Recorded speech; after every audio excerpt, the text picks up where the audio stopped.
in your opinion, in the industry, do you hear thank you enough? Do you want to hear more? I want you to comment below and I want you to let us know. How has gratitude affected you? What do you think about while you're on the road? Is it life? Is it money? Is it maybe getting home more often? You work the kind of job where you're out 6 months at a time? Do you think about world events? Do you think about ways to make trucking great again? Honestly, what do you think about? Today, we're talking about the lack or the abundance of gratitude in this industry and the idea that the right mindset can have the greatest impact on today's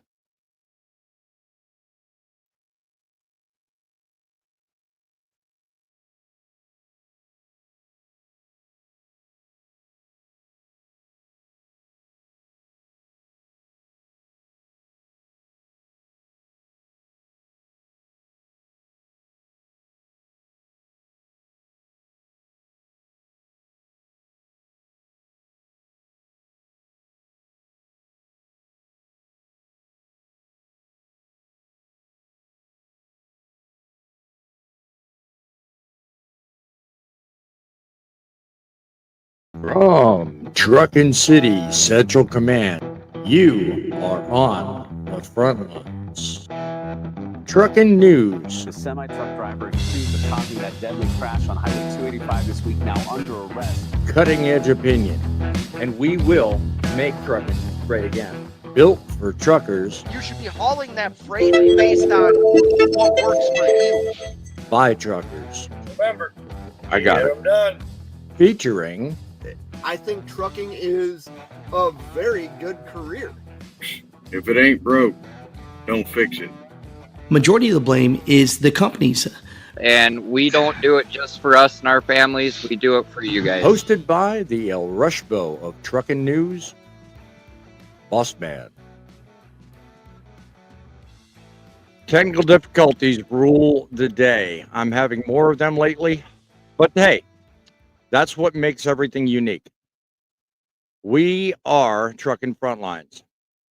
We are broadcasting from Truckin City Mobile Studios. We, despite the technical difficulties, are having more fun than any new show's allowed to have. Heidi ho and greetings, diesel lovers. Boss Man here giving you the news across the trucking industry and ways to make trucking great again. Welcome to another high-octane edition of Truckin Frontlines, where today we're diving into a subject that's close to the hearts of every trucker out there. The power of gratitude. That's right. You heard it. Gratitude, the game-changing tool that's driving more truckers to success, and when not utilized correctly, can actually assist you to epic failure. Stronger mental health and better days are what it's all about. And that's one of the topics of today's Boss Man's Opinion. Stick with us, because near the end of the show, that's what we're going to highlight and talk about. We're going to share stories, tips, life-changing strategies that can help you fuel your mind and soul, all while keeping your wheels turning. So guys, buckle up, bear with us, and comment below some of the things you think about while you're on the road. 860-785-3547 is our studio line. Give us a call. Let us know what you're thinking. Let us know how you get through your day, your life as a trucker on the road. Some of the things that definitely you struggle with. If you have a question, if you have an issue, let us know. Ask us questions. We'll certainly give you straight answers and want to entertain any conversation that helps you become better and wiser. Once again, 860-785-3547. If you think of ideas you'd like to utilize or send me maybe to have talked about on future shows, I welcome it. Send it to that's truckinnews@outlook.com. That's truckinnews@outlook.com. We are also easy to find, truckincitymedia.com. Always redirects you right here to this channel. Once a week, we have a frontline show, just as you see here, where everybody can help make trucking great again. One of the ways you fail is to stay silent. One of the ways you grow is to stand united and announce your presence. One road, one code.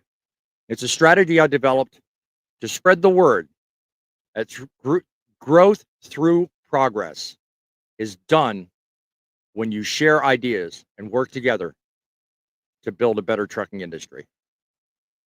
We're not only here on the weekends with Truckin' Frontlines, but we are here during the week on what I like to call Truckin' City Journal. Together, a shared industry or a shared effort through videos and through podcasts. If I'm on live during the week, it's 7 o'clock at night. On the weekends, as you see now, it's usually around 7 o'clock on the weekends as well. So I share opinions with others in the industry. I share a lot of unique ideas and talents. And I want to welcome other panelists along for the ride to sharing some of the news stories we're going to talk about to open this show up, but then give you guys some words of wisdom along the way. So let's start with today's first news story. It's one in the realms of parking. I mean, how often do we get on the road and have to deal with difficulties parking? Quite honestly, often. So in the newsbreak.com CDL Life section of Truckin' News, the headline reads, Truck parking availability system launches for the I-10 Arizona rest area corridor. They announced the launch of a real-time system to inform truckers about truck parking availability on I-10, a mere $2.8 million system that now uses real-time monitoring to track available parking and share that information to electronic signs, third-party sources, and apps used by truck drivers. They're also using federal funds to add up to 370 spaces at rest areas in I-10, Burnt Wells rest area, and other areas near Tonopah. According to a poll conducted in 2020 by this coalition developed for the I-10 corridor, 78% of truck drivers spend more than 30 minutes seeking safe parking. Now, this is an interesting statistic that came out of this article because I've seen statistics in other publications that differ from that. Tell me, guys, what do you think? And I'm specific in the story about it being just an Arizona issue.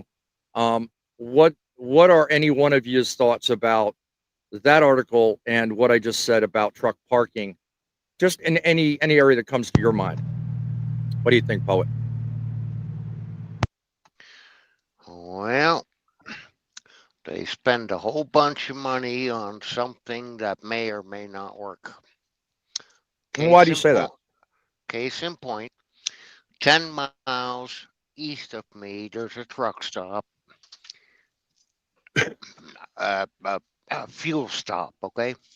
Yeah, okay. And they have these discs embedded into the pavement In the parking areas?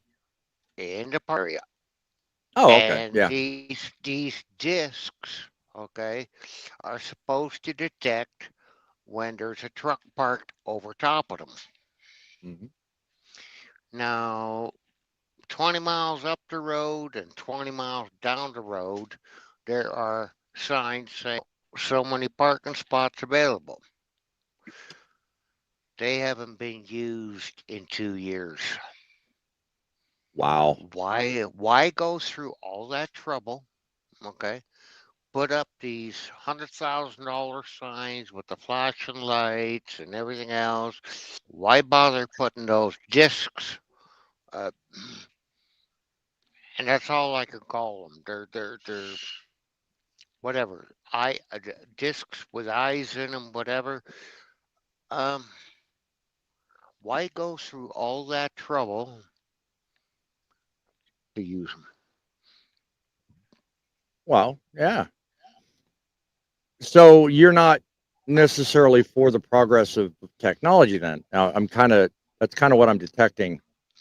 Or do you No, think it's overkill? Or do you think it's I, overkill?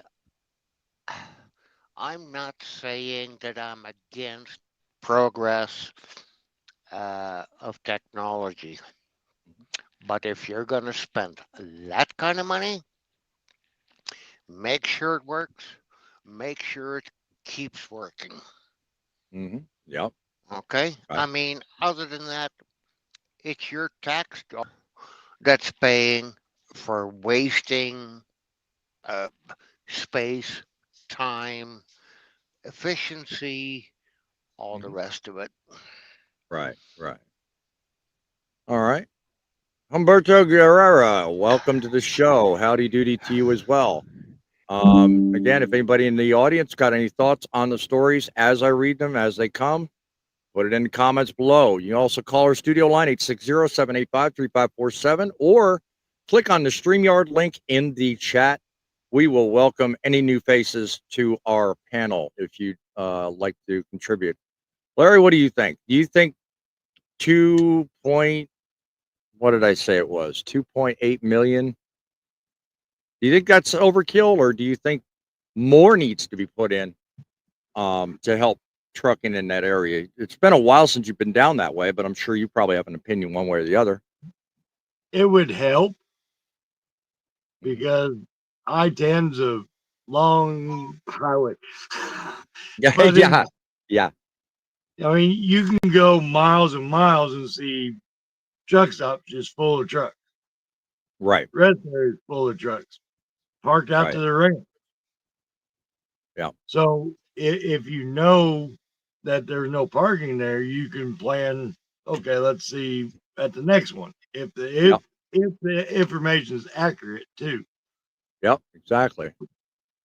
So like Indiana's done something like that Hmm. at some of the rest areas. Like when you get on the other side of Indianapolis going towards Ohio, there's a really big rest area before 120, I think. There's a Right, flying J down the road, but there's a really big rest area there. If you can't right. find parking there, you're not going to find it anywhere. No, no. They've got Probably. signs from Indiana coming out of 465 on the 70 towards Ohio, and I think Right, there's one on the other side coming into Indianapolis. right, But if you sit there, you pay attention to the signs there, it tells you an estimate of how many parking spots. right, Like one will say this one has 6, this one has 36, this one, the big one has 101. right, right, Why would you, if that information is correct, then you have a better chance of planning. Okay, we're going to stop here instead of here. right. You know, Exactly. if you have more because people swear off of trucker path, and that's not always accurate. Yeah, yeah.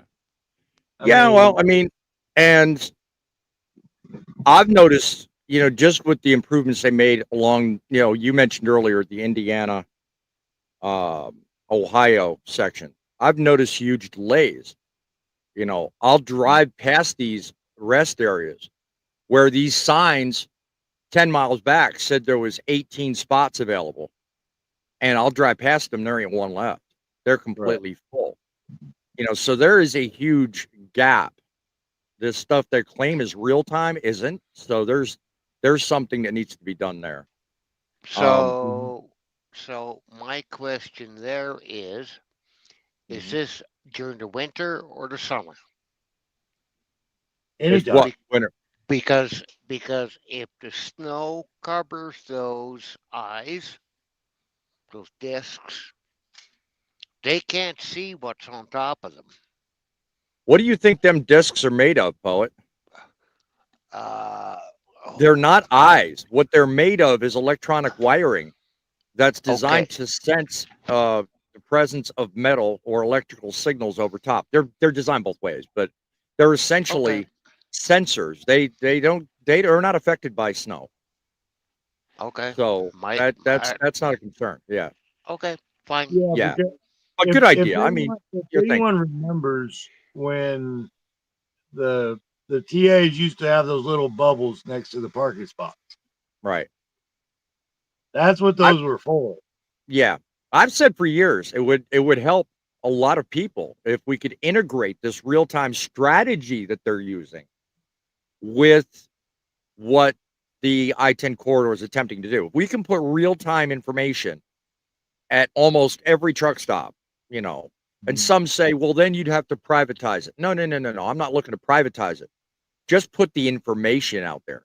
If whatever company wants to charge for it or whatever, that's irrelevant, not affecting the real-time data. But the real-time data would go a long ways to helping people. Case in point is, a few trips that I've, run this week, real-time data, is lacking because, sometimes there's traffic jams I run up on that don't even show up on Google Maps. So yeah, there's a lot to be said for real-time data. And, the more we can improve things and put that information in the hands of the people when they're planning their trips, the better the industry will be, right? Thumper, you got an opinion one way or the other, my friend? I want to move on without giving you the opportunity. Yeah, I don't know, I guess. I mean, the issue is that everybody wants to run at the same time, and then everybody wants to stop at the same time. If people were to space that out a little bit, it'd make our lives a lot easier on the parking. Yeah, very true. Very true. Very true. That's kind of, I guess, all I really got to say about that. Yeah. But Thumper, I want to ask you something. Up here where we're at, you could pretty much go into any truck stop, 1, 2 o'clock in the morning, and you'll find a parking spot. Well, that's because all the people who normally run up here in the summer go down south because they don't want to be around the cold. But in the summertime, you asked me that question in the summertime, once you've been here a summer, then you'll understand why I say what I say. I'm not going anywhere, but no, that's just what it is. Yes, right now up in the north, where it snows and everything else, there's a lot of truckers that go down south and they want to run in the warmer weather, and the ones who do stay up here, yeah, there's a bunch of parking and stuff like that. But once summertime rolls around, there's hardly anything. Yeah. All right, let me move on to the next story, and the next one I think you guys will find interesting in terms of it being an update. Ice Pick Bandit punctures 296 semi-trailers in third link slashing spree.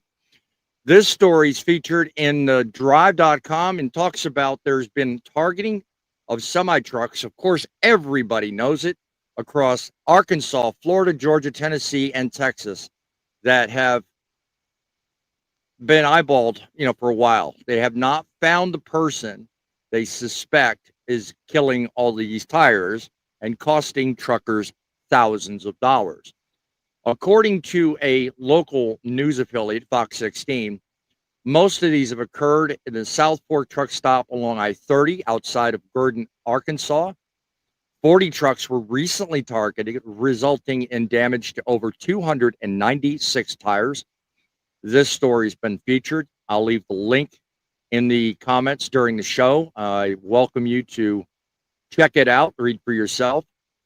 The person suspected, I know we've seen this all the time, suspected as a white male, approximately 30 to 40 years old, and has his preferred method of showing up with a baseball cap, t-shirt, and jeans, and an ice pick. And he targets everybody during the evening while they're sleeping. So let me show you a little bit of a news clip featured out of Arkansas talking about this very thing right now. I think that's crazy that a guy slapped some tires. Taj Lawrence says he'll have to rethink the way he travels after hearing of a semi-truck tire slasher in Columbia County. Just to hear somebody slash some tires. My technology decides to. I'm going to try this one more time. Why? Because I'm stubborn. And this is Frontlines. This is what we go through. Once again. I think that's crazy that a guy slapped some tires. Taj Lawrence says he'll have to rethink the way he travels after hearing of a semi-truck tire slasher in Columbia County. Just to hear somebody slash some tires, that's one more thing you got to worry about. You already got to worry about somebody breaking your truck and different stuff like that. And some of these guys sleep in their truck. I don't. But imagine you sleeping in your truck, somebody slashing tires. What are you supposed to do? Florida Highway Patrol troopers have not identified the suspect, but obtained video and photos of him in the act of slashing tires. Florida Highway Patrol troopers say they have 6 reported incidents of tire slashings at 3 main exits, 1 on I-10 and 2 on I-75 at 41 and 441 in Lake City and on State Road 47. Troopers say the cost of You're tires still can be playing the video for drivers. If you got 18 tires and those tires can run anywhere from $300 to $500 a piece. We can't hear you, boss man. We can only hear the news article. Shouldn't be able to hear anything. Is there no audio now? Now we can hear you. Okay. See, I don't know what's going on. I'm using the Stream Deck and everything is going wonky on me tonight. So I apologize to those watching the show, but this is really freaky. Because I'm trying to do a lot of things with this new Stream Deck, but oh, man, it's weird. I have a question. What's that, Larry? How are this slasher dude going and doing 290 tires in one night without No, the 296 tires was a grand total over a short period of time in that area. That's what the news article was talking about. This was done just in Arkansas. I can't tell you how many tires this dude's hit in Tennessee, Florida, Georgia. I mean, places all over. So then this man he's has got done serious damage. It's not just one. No, this same guy is suspected of being responsible for this. You remember the article about the I-40 tire slasher going to that truck stop on I-40 west of Nashville? Yep. That guy was responsible there. Then there was one on 24 coming out of Nashville heading south. Then there was another one that was down 75 heading toward Atlanta. Then there was another one in northern Florida, I think around Orlando. This guy's been bouncing around. They suspect he's still in a truck, and they suspect he's a truck driver, but that he's targeting certain trucks because he's, quote, a disgruntled trucker from another company. Personally, I don't think that story matches, but okay, whatever. How else do you explain he's gotten around 5 states? What's that, Pete?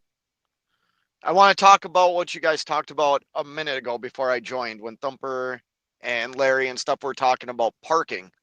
Oh, sure, by all means. So Thumper made a comment, everybody wants to run at the same time, right? Yes. Good point he made, too. You think that's a good point? I do. I think that has a lot to do with Thumper, I'm not being rude to you. I don't dictate my schedule. My customers dictate my schedule. The shippers and receivers dictate my schedule. Right. I don't choose to run the hours that I run. Right. The freight that I haul, the style of freight that I haul dictates that. Just like hauling cattle dictates that you have to get that done in a certain amount of time and work the hours that you guys work. Right. You don't dictate that. So like, I'm not choosing to drive the hours like in the time frame. I need to make it from point A to point B in a set time frame. I choose to drive the hours within that set time frame. Yep. You know what I'm saying?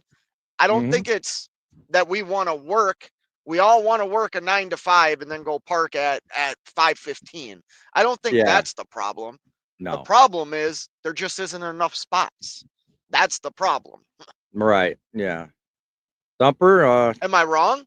You do you want to respond to that, Thumper, or do you have other ideas? I don't know if he's kind of in and out of his truck, so he may not be able to respond. I don't think you're wrong. I mean, you cannot control your schedule. You can only control how you go about it, i.e. routing. What's available is, what's available. You can't do anything about it.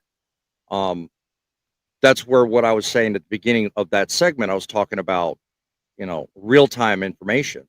If we had a better grip on real-time information, that would help us out.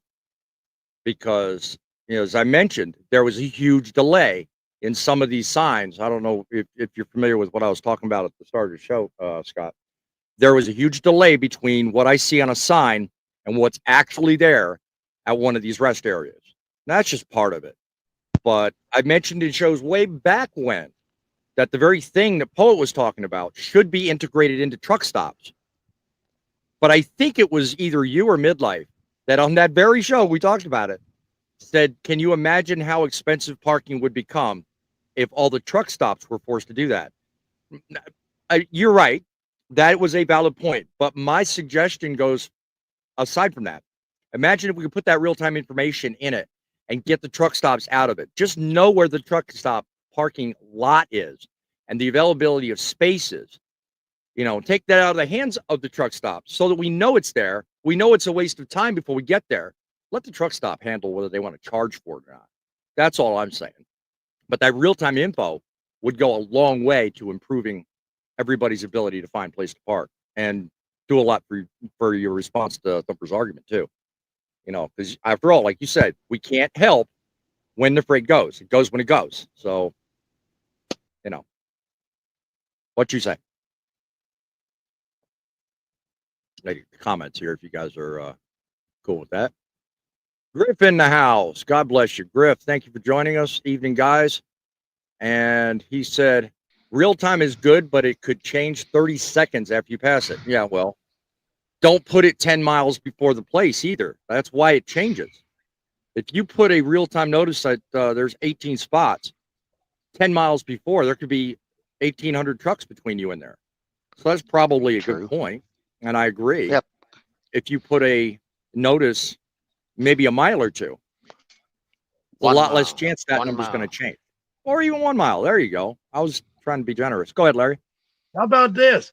We put a no vacancy or vacancy sign out front. You want to turn truck parking into Motel 6, huh? That way you don't even have to worry about going in the parking lot and getting all tangled up with another truck. I hear that. Oh, my word. I tell you, my panel wants truck parking to turn into Motel 6. I think I've heard it all. I really do. No, Why not? No, not your panel. Just him. Instead of no vacancy or vacancy, it says no parking or parking. There you go. I still can't get over that. You guys heard that thing after I hit stop share. That gives me an idea I'm going to have to toy with off this show later on. But tire slasher thing. Go ahead.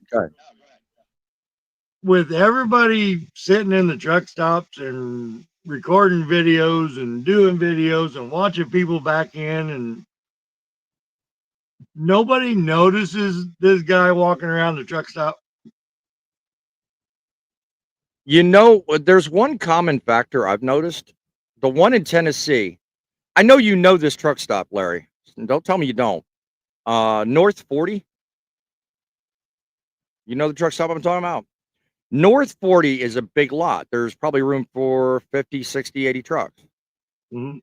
But can you tell me one bad feature about North 40's parking lot? It's dark. Damn dark. So dark you can't even see the lines to back in. Well, it's a dirt lot. There ain't many lines, but there are some on the cement. You can't see anything. This guy, if he's a trucker, he's probably parking in one of those spots. Just before about an hour or so before he wants to start, what's perfect? Go around the dark lot, pop tires, whatever, get in your truck, haul buggy, and no one knows it. If it's dark, you can't see. And from what I understand, some of the stories I'm reading, this guy's targeting places just like that. I have a problem with that too, because how many companies out here have cameras facing outside their trucks? Right. But he's not approaching any truck from the front. He'd be stupid to do that. And how many times have we actually caught the pictures of him because people are smart enough to have them side view cameras. And when they detect motion, boom. But they're night vision, so you can't get the complexion, and all you get's the image as grainy as we see. So it's, it's real hard. This dude knows what he's doing. I mean, and I'm not trying to talk like I'm giving him props. I hate him. I'm sure I have industry does too. Huh? Eventually, he's gonna get caught and he's gonna get hurt. He's gonna mess with the wrong truck. You can only hope that he gets caught by law enforcement instead of by a disgruntled trucker, because that's going to be a bad day for somebody. And I mean, really. Oh yeah. Yeah. I feel for the guy, really, because whatever struck him mentally to get to that point, that's got to be an interesting story in itself. But it doesn't justify doing that. It really don't. No, it doesn't. He's pissed that he can't find parking when he pulls into the truck stops. That's probably it. Probably is too. Yeah, probably a good part of it. Is it worth? It's all the trucks parked in the fuel island. Is it worth getting shot? I don't know. Why don't you find him after that happens and ask him? Moving on to the next story. Nearly 200 people submit testimony to delay advanced clean trucks rule in Oregon. A group of bipartisan Oregon lawmakers recently asked the Department of Environmental Quality to delay implementing rules that were supposed to take effect in 2027. One of the country's largest commercial truck manufacturers, Daimler Truck North America, earlier this year briefly paused truck sales to Oregon. I'm sure that you remember certain Oregon dealers making a big stink over that. Less than a dozen people of nearly 80 that were registered and able to speak during a public hearing on January 30th for the passage and information section of the House Bill 3119, which would prohibit the DEQ from implementing or enforcing the rules behind the advanced clean trucks rule until January 1st, 2027. The agency is scheduled to adopt permanent rules later this year. Literally, 200 people qualified to submit testimony, and only 80 of them were actually cleared, and a dozen spoke. Think about that for just a minute. I mean, people have a problem with this. They want to have it stalled. They want to have it put through to have everything put off. Only a dozen of 80 out of the original 200. Something's got to give with this process. That's just my opinion. Hundreds of others have submitted written testimony, and numbers as high as 447 people have written comments, but only 310 were put in support of the delay. So, I mean, those are just some numbers, but that's recent. And hey, look, with Trump putting the stay on the EV mandate, this stuff going on, I don't know. What's your thoughts, guys? Give me an idea. What do you think? Go ahead, John. Or go ahead, Faye. I think it's crazy. However, I believe the state has every right to implement whatever laws they want to implement as a state. Very true. Very true. Yeah. You suffer the consequences of that. But that's what makes America America. States have the right to do what the voters and the people want of that state, of that town, of that county. Not a foreign opinion. You've had that before, and I totally agree with it and respect that.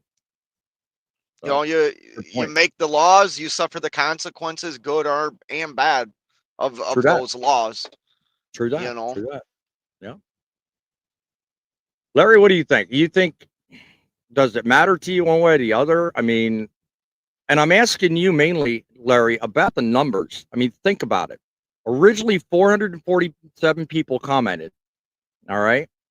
And out of that, a limited number of people actually got qualified to testify and actually speak in the hearing.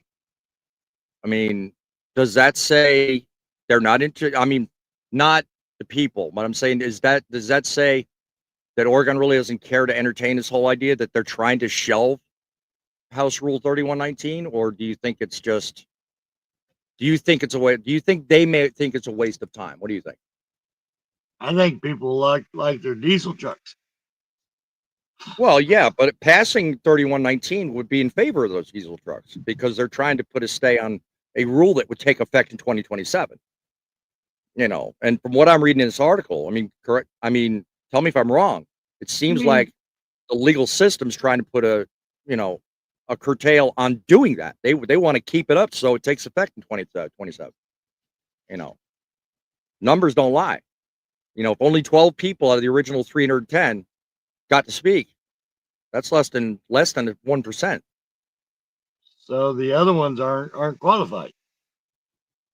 Well, I don't know what that means. I mean, I'm just using the wording provided, but you know, I mean, how often do we put these things up? And like, for example, with the FMCSA, they say comment period 45 days. We want your comments. Hell, one thing I put up earlier last year was talking about speed limiters. And I think the numbers were something like 16,000 comments were submitted. And out of that, they shelved it. I mean, they didn't even look at half the comments. They just shelved it. And here we are all this time later. We still haven't solved the issue. You know, so I see a similarity. I really do.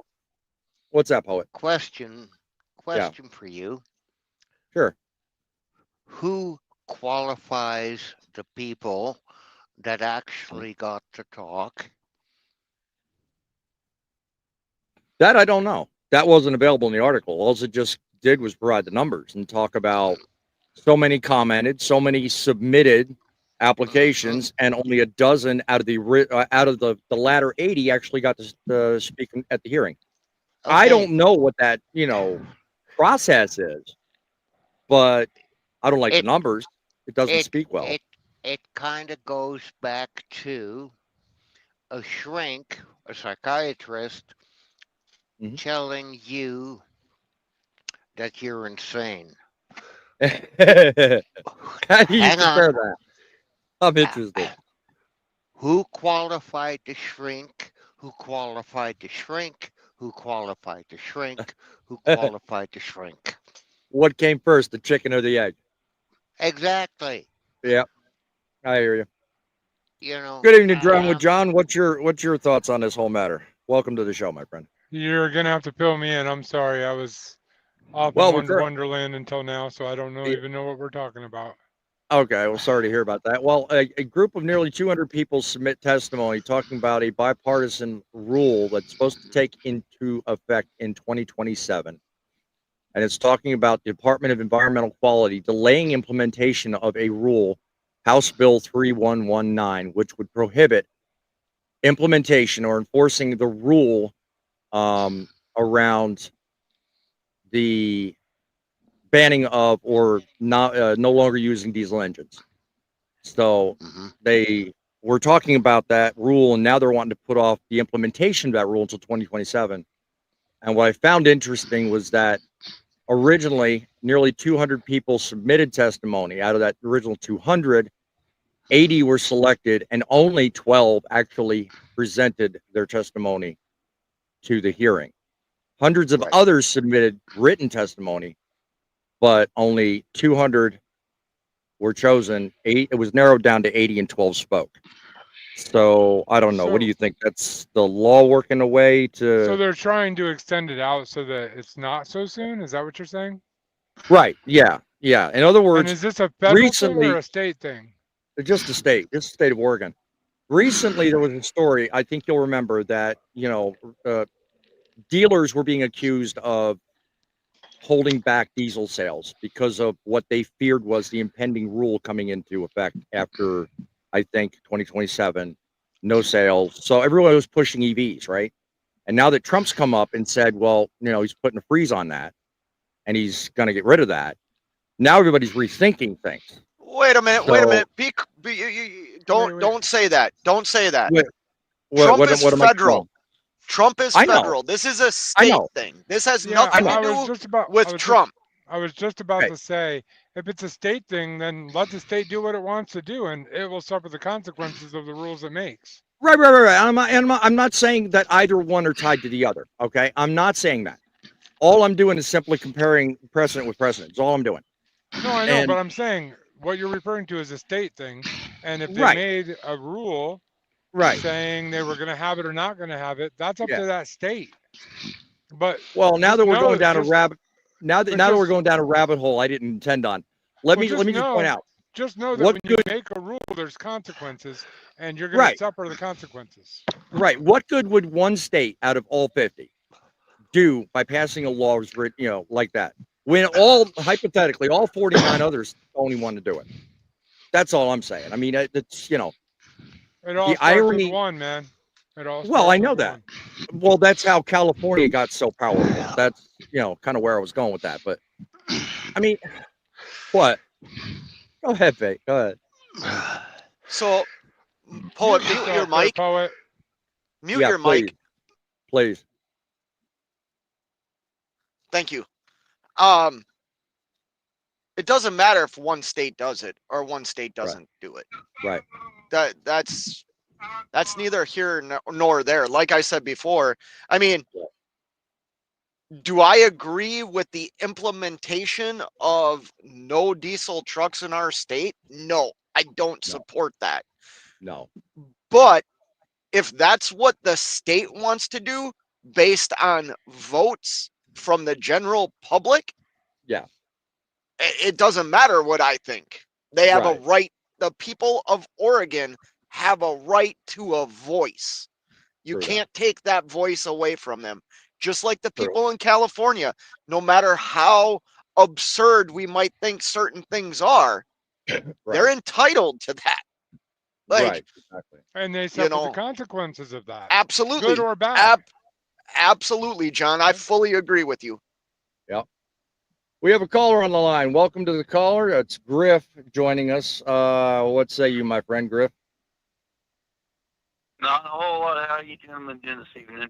We are beautiful. How If about I yourself? remember right, sorry. If I remember right, I think I heard about this story a little bit. Stuff Daimler wasn't selling any more vehicles because part of that was they had to sell a certain number of EVs on lot or something like that to sell their vehicles in the state. So they felt that they wouldn't be making any money, so they decided not to sell their vehicles in the state of Oregon.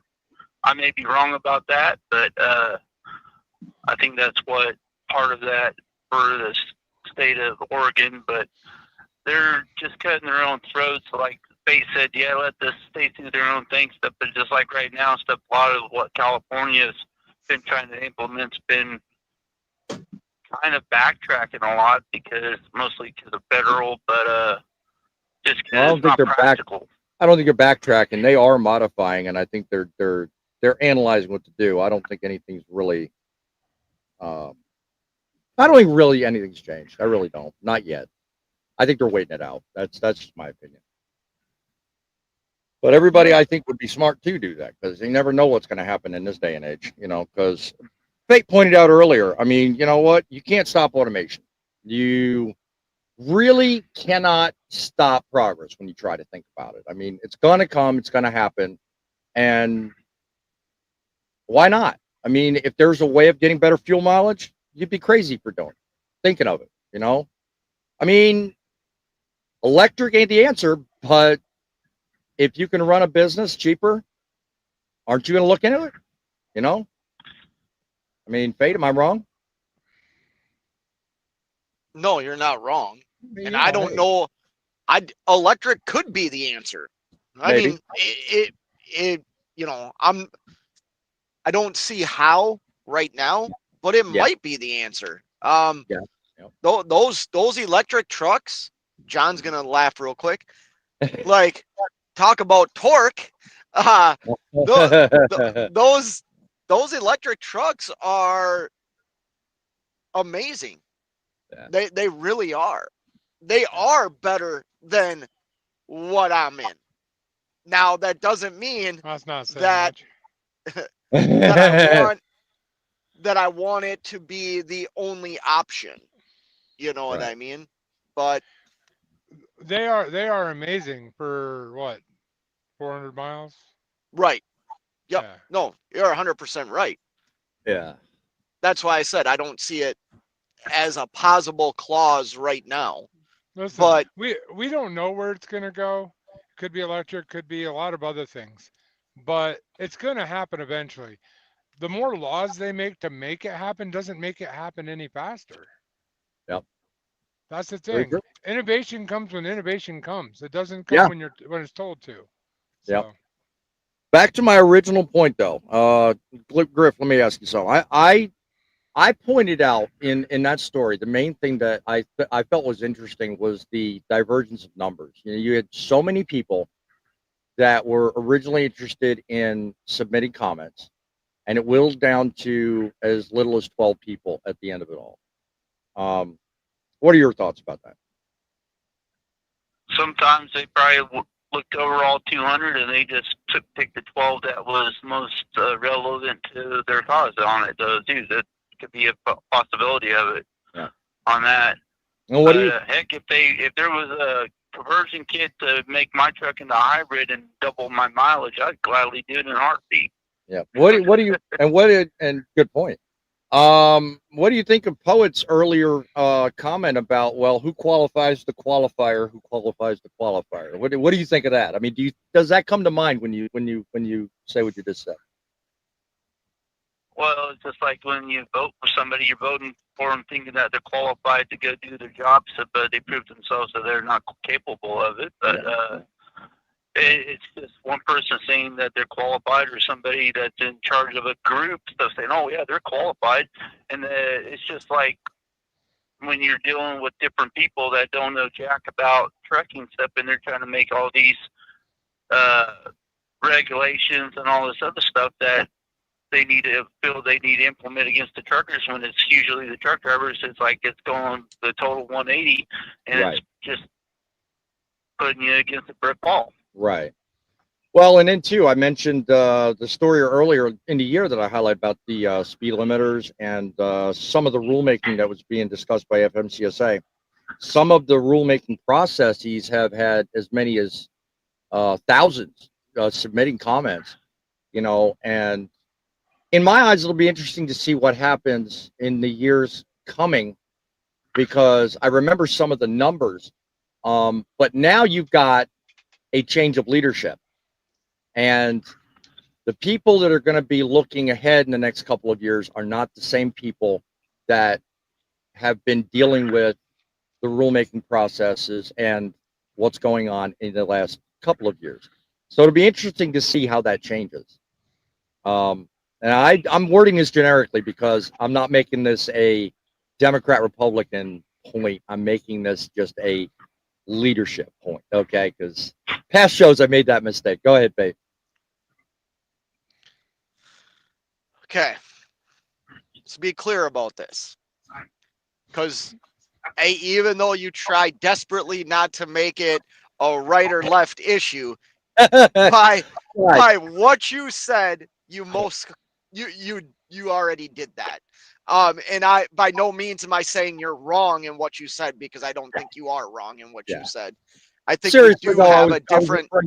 I was referring to leadership from MCSA, but yeah, go ahead. But listen, yeah, like, it doesn't matter who the F the president is. Okay, let's get that out of the way, right? Yeah. And for everybody watching this, take that out of the way. You talk about speed limiters. Speed limiters is not pushed by the president or a Democrat or anything like that. It's pushed by the insurance companies. They're the ones that are absolutely. Okay. If the insurance companies can control the speed of every commercial vehicle on the road, they're going to do that. Okay.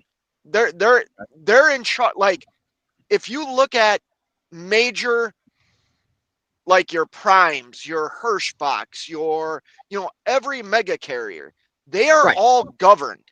They're governed for a reason. A, profitability. B, when they get sued because they're self-insured up to X amount of dollars, to get that insurance with the amount of vehicles that they have on the road, they have they have plausible deniability that their truck was speeding because it's governed. Right. Their rates are going to be lower Mhm. on that insurance that they need to get after their self-insurance is up. Right. Yep. You know, insurance companies are the ones controlling that.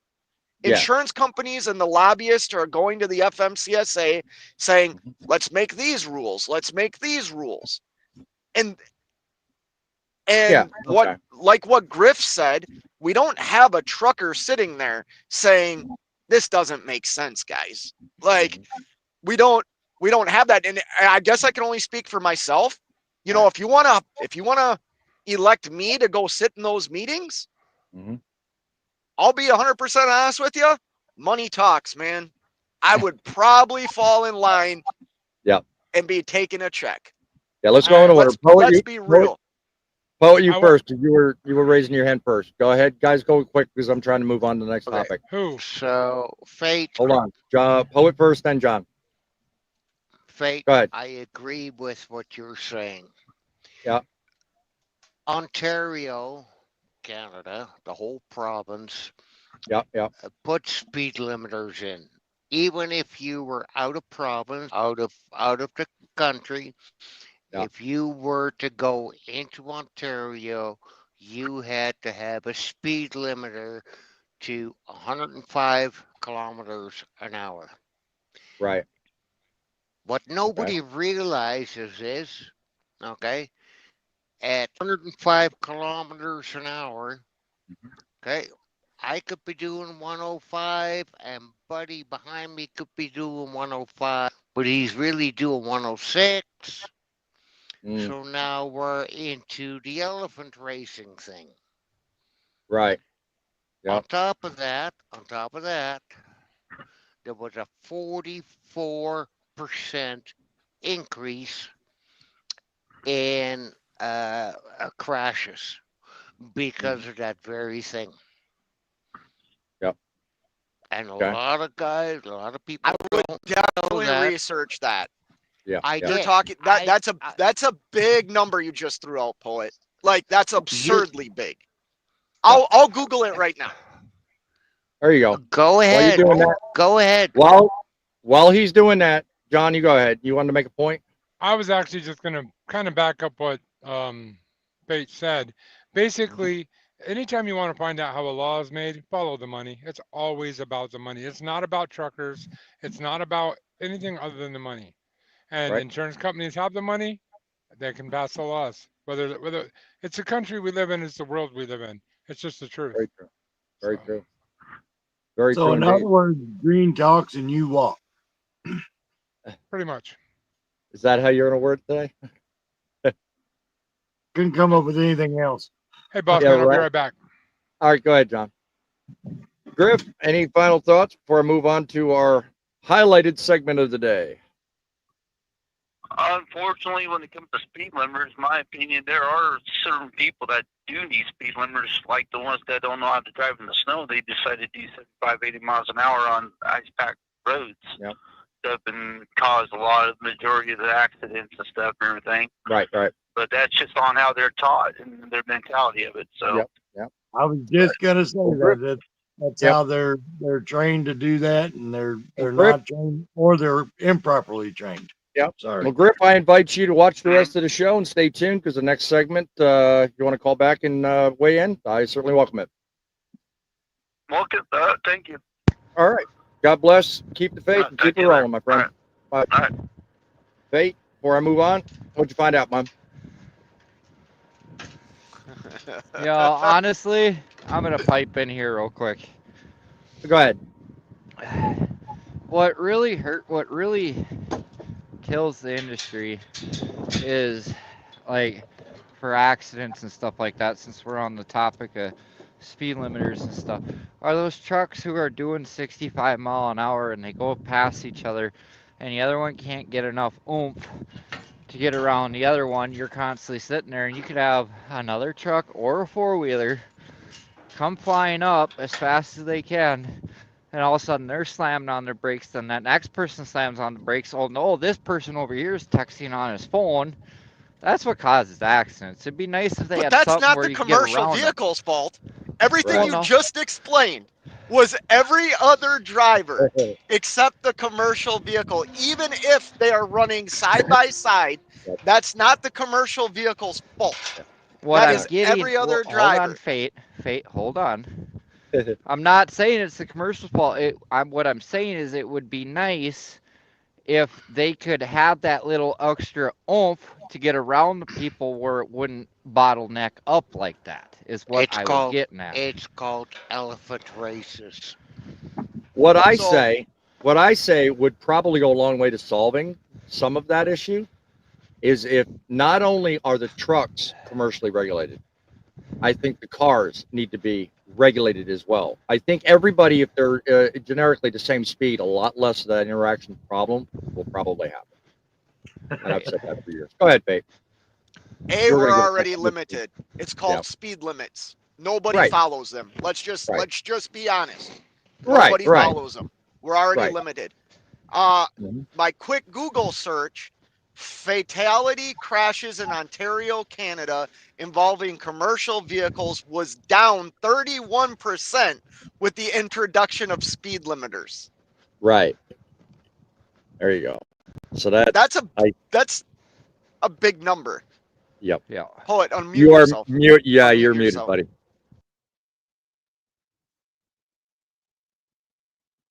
All right. Somebody's playing games with this. Hang on a second. Yeah, I know.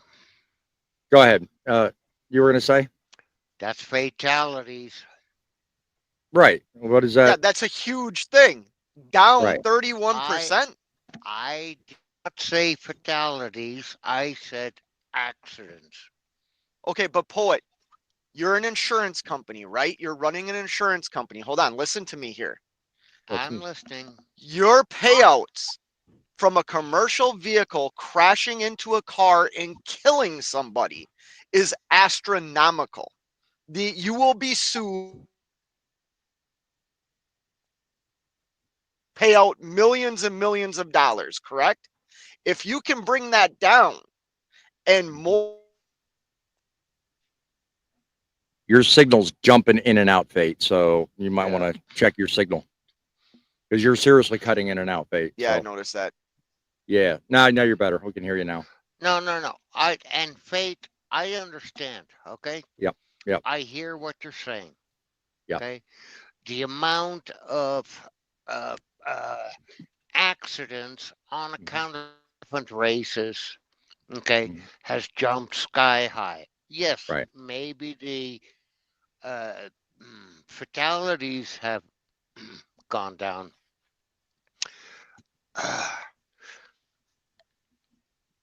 Tomorrow, I am turning in my license. Okay, I will no longer be on the highway. Oh. No. Good or bad? It's bad for me. For you. but I'm asking a personal feeling question. Is that good or bad for you? It's bad for me. It's good for the general public. There you go. Okay. There's always got to be some good in it. Well, yeah. Trying to give you your opportunity to have a lighthearted moment, but go ahead. Finish the point you were making. No, not gonna happen. Yeah, tomorrow's my birthday. My license comes due. I'm gonna get downgraded because I refuse to spend $150 on a medical that I'm not gonna pass. Yeah. Why Well, it's a would I? personal choice. Everybody has no choice but to respect that. In the end, you have had a long career, 54 years. 55 So tomorrow. what's the regret about that, my friend? I think it's done a lot. But anyway, Yep. No, and I you got appreciate you got no room for regret, my friend. I don't. Exactly. 6 million miles, 55 years, There you go. and I can still talk to you guys You got it. Every day if you want. every day. Yeah. So, Fate, I understand where you're coming from. Okay. Yeah. You've taught a bunch of shit over the years. months, whatever. Uh-huh. Thank you. Yep. You guys, all of us get together for one purpose. That's to help make trucking great again. We do it through conversation. We do it through questions and answers. That's how the job's done. That's how we do it. Yep. Guys, I'm going to change focus for just a moment because I don't want to bore sticking on one topic for very long. We can come back to this if we want to. Well, let's talk right now about a recent story we've seen. I don't want to focus so much on the story, but a really good concept out of it, and that's gratitude. We're seeing out of the stuff that's happening in California a true testament to the power of community and generosity. And as we know in this world of trucking, it isn't always sunshine and rainbows. And sometimes we're stuck dealing with difficult situations mile after mile, right? But here's what's incredible. People are starting to come around to the idea that help is good. And in fact, we need more of it. Now more than ever. Over the past 2 weeks, fires have raged in California. We've witnessed something through all of that tremendous horror that you see on the news every day. Huge outpourings of support, truckloads of donations, disaster relief rolling in from local communities, regional groups, and even nationwide organizations. And the same is true recently of the Western North Carolina area with Helene. We're seeing in action a lot of generosity. It's something that should inspire any one of us because it proves that helping each other doesn't just make a difference, it saves lives. Now, we've all been there. We're faced with situations that test our patience. I can't really compare to California or Helene, but recently I've suffered some setbacks. And I'm telling you that you really have to stop and ask a question I've asked many times. How many of you have been in a tough spot, something that was really rough and really bothered you and really seemed almost impossible to get over, but looking back many, many years or months later, you can now see how all of that put you in a place where you can now help someone else. This is a moment I want you to call in and talk to me about. I want you to reflect for just a moment. What was your worst experience in trucking? And how did that worst experience turn around and become the best providing help to you? Let's think about that for just a moment. Because I think about a lot when I'm on the road. I think about many things. I've been up and I've been down over 14 years in this industry. And the one thing I've noticed is that in that 14 years, I've seen a shift. More and more people nowadays are waking up to the fact that helping is not just an option, it's a necessity. Not too long ago, I seen people turning their back and thinking about it's me first. And you see a lot of that on social media. But I'm curious to know what you think. Do you feel like it's changed? And do you feel like it's happening fast enough? What do you think? What say you, Larry? First of all, I don't reflect. I'm a vampire. Yeah, right. No. Anyway, a lot of people know that I was with Hurricane the last time before I came to work for Thumper. Yep. Didn't realize at the time how much it was actually screwing. Okay. You know, not until Thumper pointed it out to me. So I think a few of us did, but Thumper was the most vocal that I recall. You know, coming to work not just because he's here, but yep, I've seen a change in myself, my attitude that wasn't here 5-6 years ago. Right. So I'm more of a loner. I'm usually, you know, wherever the road takes you. But I guess being with you guys here, it's kind of opened my eyes up. So right. Okay. That's helped me. Anyway. Well, what about you, Thumper? What do you think about? Pass. Oh, yeah. Okay. All right. Hey, what about you? Just come back to me. I'm in a really bad situation right at the moment. All right, focus, man. Focus. Don't let life get you. What about you, Phil? Fate, what about you? Well, I've had good and bad days in trucking. Mhm. I would say for the longest time, even though I've had different positions in this industry other than driving the truck, I used to carry this big stigma, or I would say I'm just a truck driver. I was not happy with the where life had brought me. You know what I mean? Right. Where I thought I was more than a gear jammer. You know what I mean? And Right. it probably like 10, 11 years ago is, I realized that trucking has provided me a very, very good life. Mhm. And my attitude towards trucking changed, if that makes any sense. No, well, see, for everybody, it's different. I mean, I bring it up mainly because, I mean, I see a lot of hate, and I really, it kind of bothers me when I see it. I mean, I'm not going to name call because you and I, Fate, we've had this conversation, and I've called out names, and the two of us disagree on some of the venues, but the overall the theme of discussion, I think, to one degree, took the turn of if we're in a position to help, it's nice to. But if we're also in a position to criticize, we want to do it in a way that hopefully helps the person you're criticizing. And a lot of people, as I mentioned at the start of this, I think have too much of a me first, regardless of their ability, whether they can help or can provide good advice and that kind of thing.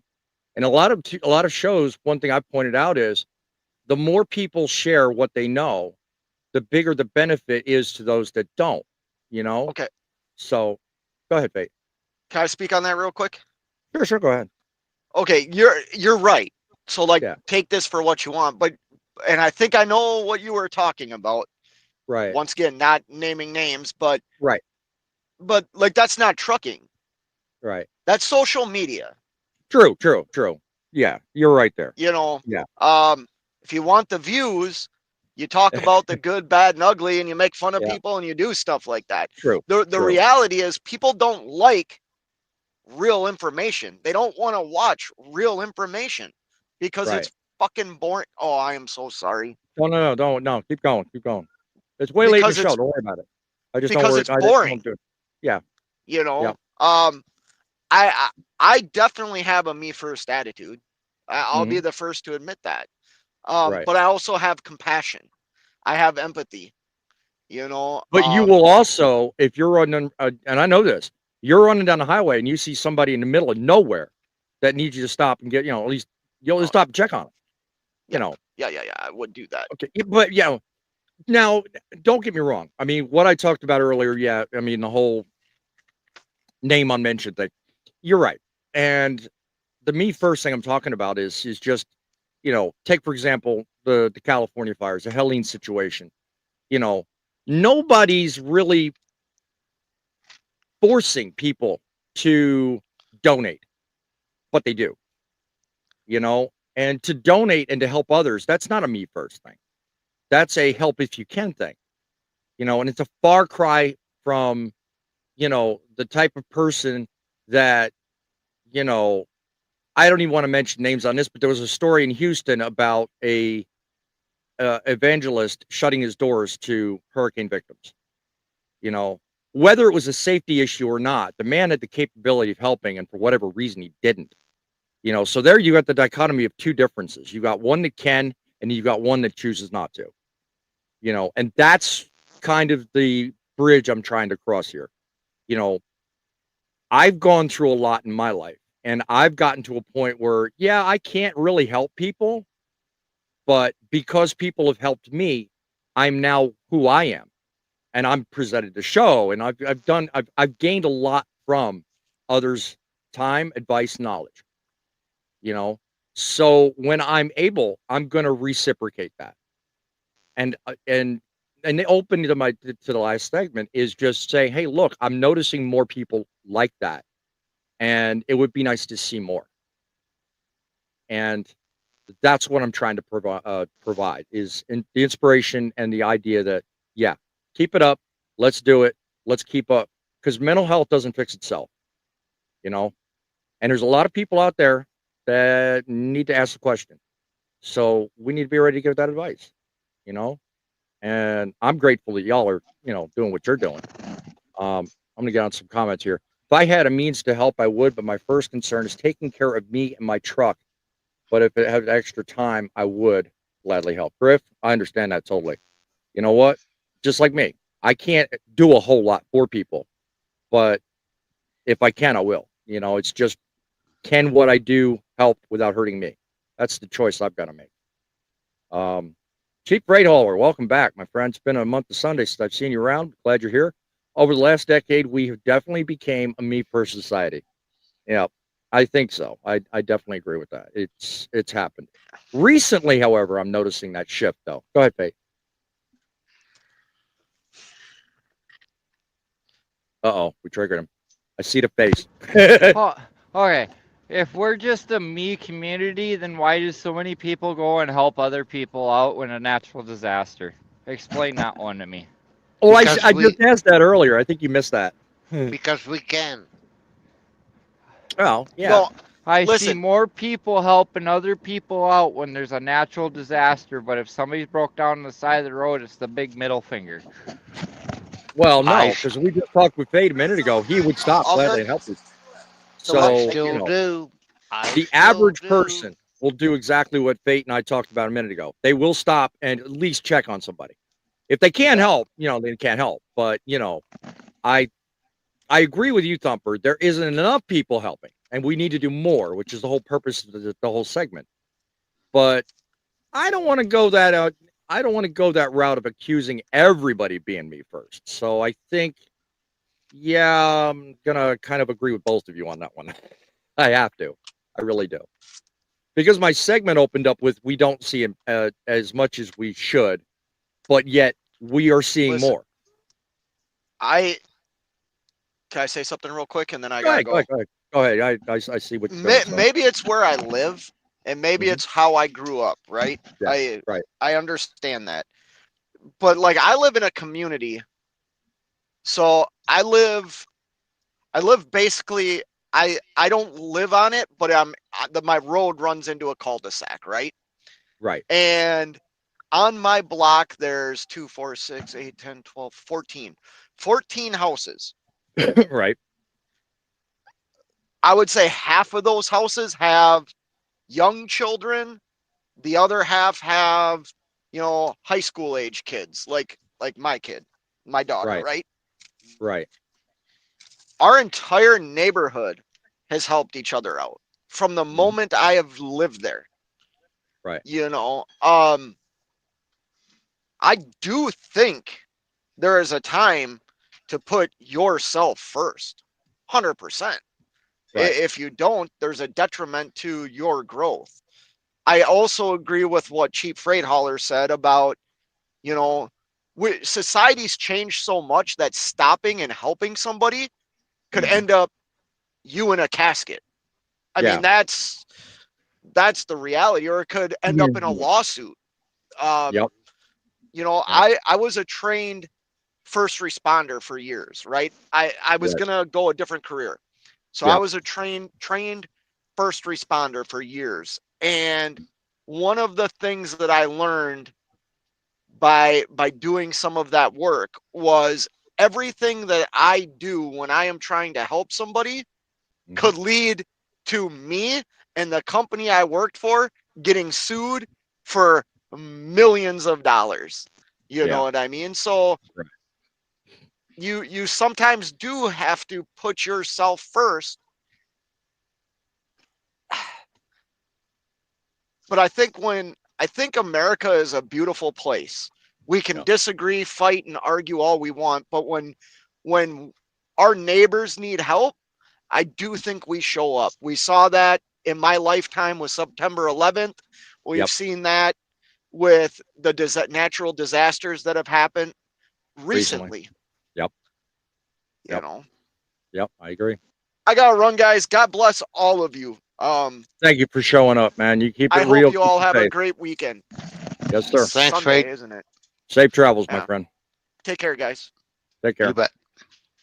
Don't worry, you missed the opening, so did I. I missed it too because according to my sources, my audio was all screwed up. So, Oh well. anyway, moving on beyond the joke, he's mostly referring to the attitude of people when a shortage occurs, like toilet paper, gas shortage when disaster happens. I was thinking about stopping to help.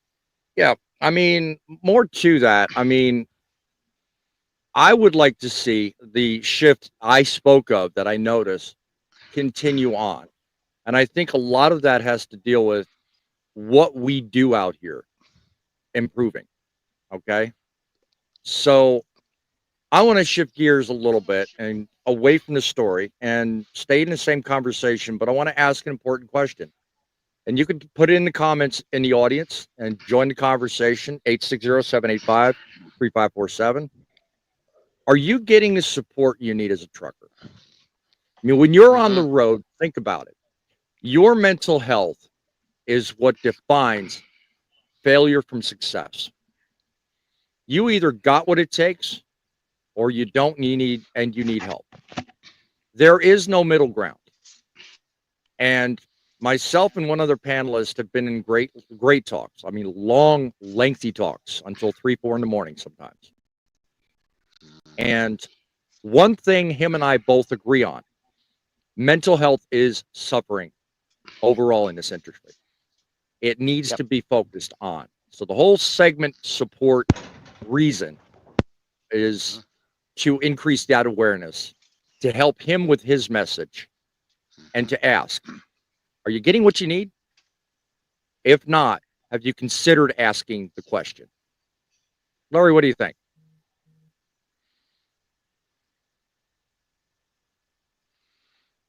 What do I think about mental health? And Or- asking the question. That's an important question when you think about it. You People always generally don't ask. ask questions. Mhm. You're never going to get an answer if you don't ask. Mhm. You're one that can personally attest to struggling. So you relayed a story last night. I mean, you don't have to get personal, and I'll understand if you don't, but summarize that story and how difficult it was for you to basically arrive here. That might open some people's eyes. Well, I mean, it like with hurricane or just getting to the point where you're at today. Because as I recall, you once related to me that you used to be a seriously reserved and introverted person. You were not one to speak to others. I didn't. And here today, you are. So if you ask me, that's a 360. I would literally ignore everybody. Right. So what do you think is responsible for that flip? Here you are today on every one of my shows. I mean, this one down here says you're the most mouthiest one here. Yeah, I'm talking about you, John. No, I'm poking fun. But seriously, today you're mouthy. You never used to be that way. What happened? What's helped me is you guys. Mm-hmm. Mm-hmm. No, I mean, that's the honest truth. I mean, before you guys, this phone would never go off. Yep. This phone would never ring. Right. Except for dispatchers or whatever. Yep. What about what do you think started that though? Huh? What do you think started that though? Grumpy. Not talking about person, action. I'm talking. What do you think started that? To open up or Okay. Can I be a smartass on that question? I'm just gonna beat this one into you because you're not answering the question because you don't remember last night's show. What started it, Larry, was you asked what? What got him to spoke up is he actually learned how to open his mouth. More to the point. Thank you, Thumper. That was funny. More to the point, you asked a question. The first time you spoke to me, you asked me a question. And you haven't shut up a word since then. I'm joking. Seriously. John, what do you say to you? Did you say John? Yeah. Oh, I'm just sitting here watching you berate the poor quiet guy. Oh. Saying he talks too much when he never friggin' talks at all. Right? I know. I do too. Don't no. Yeah, right there. See? No, Yeah. as mental health goes, this is what I got to say about it. Mhm. I don't think a lot of people realize what truckers go through. We're out here isolated, away from our families, Yeah. dealing with our work, all the other stuff in that environment, all the home stuff going on, and then all the other stuff going on, and we're dealing with all of it at one time. Right. That can be more than a lot of people can handle. And there has been times where I'll shut down and just shut myself off to the world to kind of reset my brain for Yeah. that purpose. Because if we don't find ways to safeguard ourselves from that collapse, when it collapses, it'll collapse hard. Yep. So yeah, get help. For me, I isolate. I know that's usually the wrong thing to do, but it works for me. Yep. I spend a Hey, couple of Bo. days just reading my Bible and reflecting on what's important in life, and then Yep. I usually get myself mentally back to a good place. There you go. And there's also a good way to get your mental health back in check. Take on a pet. I want to add That's something a to great that, picture. John. Go ahead, John. Go ahead, Larry. Hey, don't call me by my government name. I was talking to him, then you. Go ahead. Oh, anyway, I wanted to add something to that. Go ahead. That's all fine and dandy.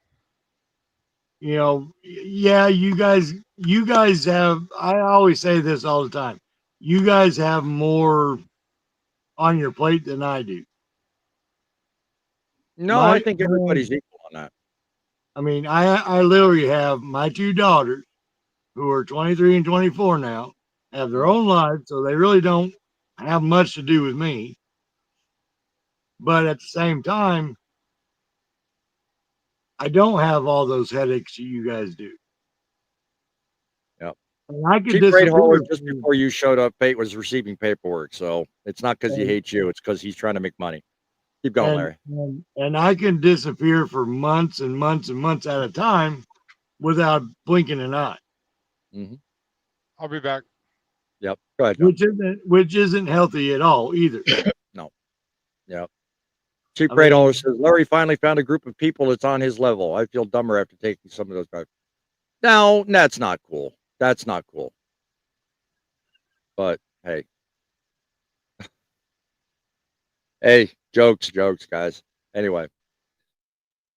Cheap freight hauler, you are welcome in. You are amongst a class of brilliant people. So yeah, I mean, it's taken a lot of you guys. I mean, you, Grumpy, even Thumper here recently. I mean, we met up on TikTok. Yep. You know, and we've been talking ever since. So it helps me stay the sane person that I am. Yep. There you go. What do you think, guys? I'm gonna go around and ask you. What do you think in this industry? What do you think is missing that would probably be the best way in which to increase and help the mental health of all of us drivers? What do you think's missing? The very same thing that we are doing right now. The camaraderie, the staying in touch with each other, commiserating with each other's problems, Right. trying to figure out what we can do to help each other. Okay. Right. Let me tell you something. My biggest gratitude is this show, this live, okay? Right. Along with Grumpy's, it keeps me sane. So, no, I'm not going to put it in the comments, but here we are. Talking to the viewers. Hey. Mhm. So, like me, guys, have you seen a shift in how communities come together? And more after, let me ask you this: truckers. And do you think that it's something we should be focusing more on and actually working to improve? What do you guys think? Of course we should. Yeah. What do you think, Thumper? When truckers come together, it seems to be always during a natural disaster. It really does. If we could carry that on 365 days, this community, this family, Right. and everything would be a lot better. Right. It really would. We would help each other. You know, that's the main thing here. And to I'm holding something right now, so I'm getting a little choked up right now. Okay. Hold that thought, Thumper, because I got one more question that I hope will perfectly segue into it. And I want to cover it because I think it's going to be valid and very, very poignant to hear from all three of us on this. So hold that thought for just a minute. When it comes down to mental health, guys, do you ever feel disconnected from the world when you're driving? And when you think you are disconnected, how do you cope with that mentally? Do you stare off in the distance? Do you reach out and touch a loved one? Do you write it down? What do you do? Get in touch now. You're on the live. You're on the live. You have the benefit of commenting. Do so if you like. If you're watching this on the replay, I want you to put something down in the comments. I want this to be on record because this needs to go out to more people. We need more action like this. Spread the wealth, share the knowledge. Let's start building a team together. Poet, you first. I get a hold of one of you guys. Yep, there you go. Good to know. Larry, what about you? I write stories. You write stories. Well, and I think you could do a pretty good job too, to be honest with you. That helps What me. benefit do you get from that? If someone gets enjoyment out of it. Okay. I mean, does it make you feel fulfilled in helping somebody with a struggle? Is it just relate? Is entertainment? What's the thrill? To take off. It's basically to take their mind off their everyday issues. I mean, good to know.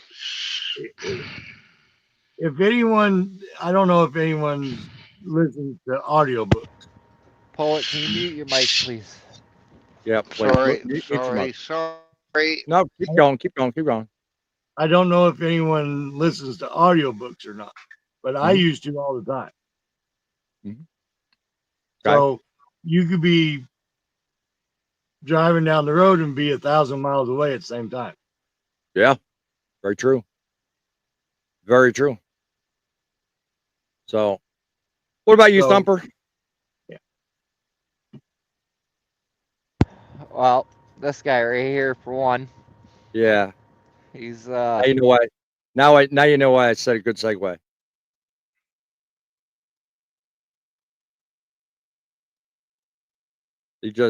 I think he just goofed his audio. We'll let him fix it. He'll fix it. He'll be back in just a minute. Guys, I'm going to talk about myself while he's fixing his audio. I got everybody calling me right now, so I got to make this really, really quick. Okay. that guy right there, he wants to go run around, so I'm gonna go let him run around for a minute. Right. There you go. And I kind of opened up a little bit last night. Since I've been on the road for 20-some years, I've tried to take my life about 12 times now. Because I don't feel like I'm worth it. I don't feel like I'm doing good enough for my family. I got 4 kids. I got 2 sons, 10 and 12, and I got 2 daughters that are 4 and 2, and they're beautiful kids. And just recently, I had lost my dad, my stepdad,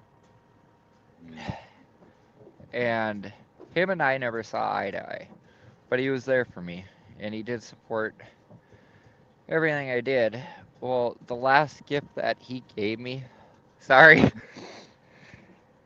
Take your time, buddy. Take your time. It's all you, bro.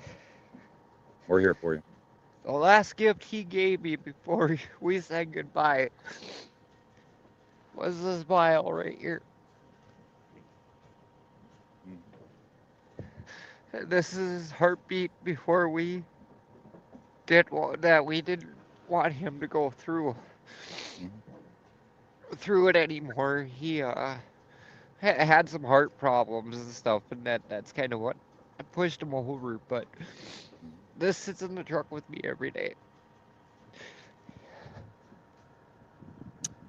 When you get to a point where you face that need to reach around and pick that vial up, what gets you through the day? What makes it possible for you to continue on and wake up the next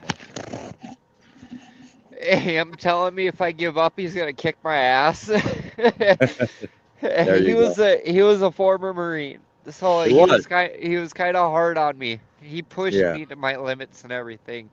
He Yeah. was a really good guy. Yeah. But having a dog helps. Mhm. And Yeah. Yeah. I'm out here for my kids. Yeah. I'm out here trying to improve myself every day.